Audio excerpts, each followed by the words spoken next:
ये बात उस समय की है जब हमारे गांव में एक मेला लगा था। वहां पर एक भूत बंगले में मेरा एक असली भूत से सामना हो जाता है। मेरा गांव पहाड़ों के बीच में बसा हुआ था, तो बहुत ही कम ऐसे अवसर होते थे कि हमारे गांव में इस तरह का कोई उत्सव हो। मेरा नाम शिवम है, मेरी उम्र 25 साल है और जिस समय की यह कहानी है उस समय मैं केवल 12 साल का था। मैं एक ऐसे गांव में रहता था जहां पर बहुत सारे पहाड़ थे। हमारा गांव बहुत ही सुंदर था। उस गांव में एक बार एक मेला लगा था और मेले के आसपास के सभी गांव के लोग जा रहे थे और कुछ लोग उस मेले में लगी दुकानों की तारीफ कर रहे थे।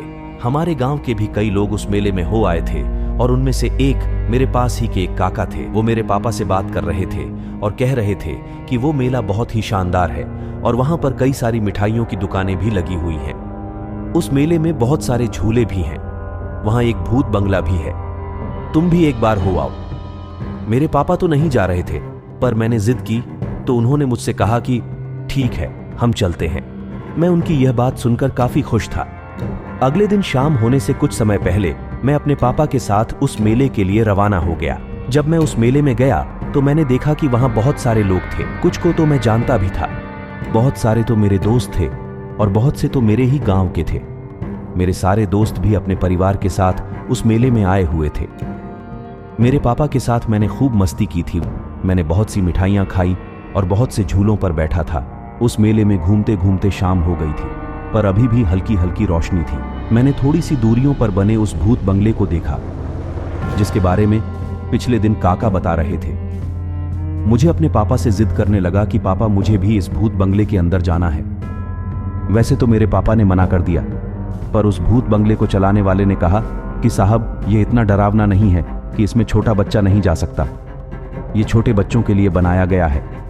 आप चाहें तो अपने बेटे के साथ इसके अंदर जा सकते हैं। मेरे पापा ने भी सोचा कि चलो ठीक है, और वह उस भूत बंगले के अंदर मेरे साथ चले गए।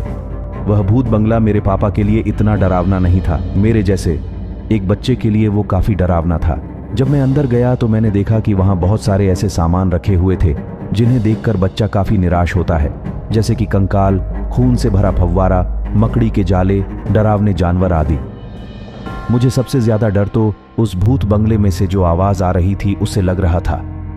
वो आवाज काफी भयानक थी और वो आवाज मुझे आज भी याद है। मैं बस आपको बता नहीं सकता कि वो आवाज कैसी थी।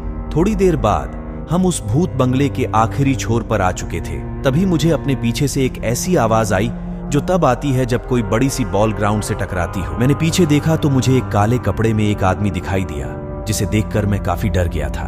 वह जो भी था उसका पूरा शरीर काला और अजीब से ढंग से खड़ा था। वे कपड़े काले रंग के थे और उसके 2 बड़े दांत थे। वो मुझे हंसते हुए देख रहा था। उसकी हंसी बड़ी ही भयानक थी और उसके मुंह से उसके भयानक दांत दिखाई दे रहे थे। उसके हाथों में वह गेंद थी और उसने उसे अपने दोनों हाथों से पकड़ा था।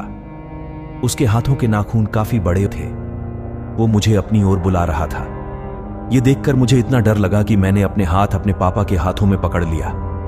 जब हम बाहर निकले तो मेरे पापा ने कहा कि देखो, डरो मत, ये केवल हमें डरने के लिए बनाया गया है, ये सच नहीं है।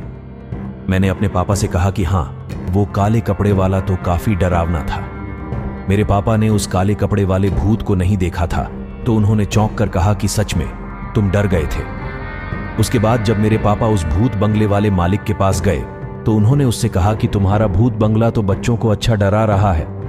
फिर उसने कहा, उस काले कपड़े वाले भूत के बारे में तो वो भूत बंगले वाला बोला कि अंदर तो सिर्फ नकली सामान रखा है और कोई भी आदमी नहीं है जो लोगों को डरा सके। शायद इस बच्चे ने किसी पुतला को देखा हो। मेरे पापा भी बोले कि हाँ, हो सकता है। फिर उसके बाद हम घर वापस लौट आए। मैं जब रास्ते में आ रहा था तब मैं केवल यही सोच रहा था कि अगर उस भूत बंगले में लोगों को डराने के लिए कोई आदमी नहीं था तो वो कौन था जिसे मैंने देखा था। वो पक्के से कोई पुतला तो नहीं था। वो मुझे अपनी ओर बुला रहा था। अगर मैं उसके पास चला जाता तो मेरा क्या होता।